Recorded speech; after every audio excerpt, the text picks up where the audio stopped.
सूरजपुर जिले में एक बार फिर से सिस्टम पर सियासत भारी पड़ते दिख रहा है। जी हां, 24 घंटे पहले जिले के नए पदस्थ पुलिस अधीक्षक ने कई थाना प्रभारियों समेत पुलिस अधिकारियों का तबादला आदेश जारी किया था, जिसमें तत्काल कहा गया था कि तत्काल आमद देकर ज्वाइनिंग देने की सूचना दे।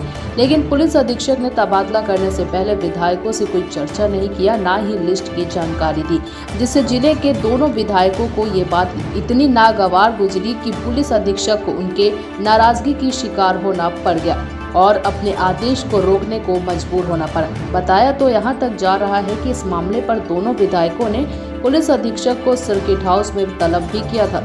लिहाजा विधायकों के ऐसे तेवर को देखकर सभी हैरान हैं। बता दे 13 तारीख की रात जिले के पुलिस अधीक्षक रामकृष्ण साहू ने जिले के 21 पुलिस अधिकारियों का तबादला सूची जारी किया था, जिसमें 5 थाना प्रभारी और 6 चौकी प्रभारी भी शामिल थे। इन प्रभारियों के प्रेमनगर विधानसभा सहित भटगांव क्षेत्र के थाना और चौकी भी शामिल है। और यही बात दोनों विधायकों को नागवार गुजरी और पुलिस अधीक्षक को तबादला आदेश रोकने को कहा।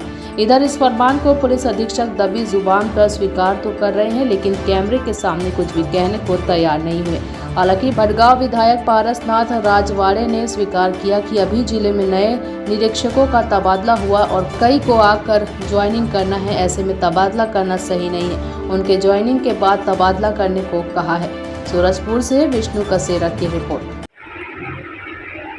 देखिए, सीएम साहब का दौरा था और सीएम साहब का दौरा अपने सूरजपुर में सफल रहा। इसमें किसी तरह का कोई विशेष शिकायतें नहीं आई और बहुत से थाने के निरीक्षक इस तरह का हो गए हैं।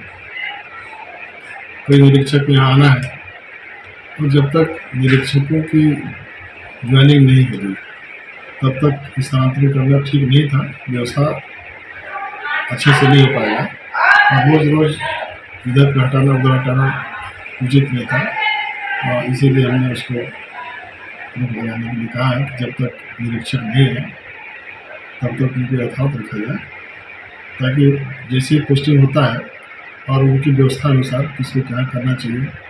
जिनका शिकायत है, शिकायत बेस के आधार पर, और जो अच्छे काम कर रहे हैं वो पर ज़्यादा समय भी नहीं हुआ तो काम प्रभावित नहीं होना चाहिए।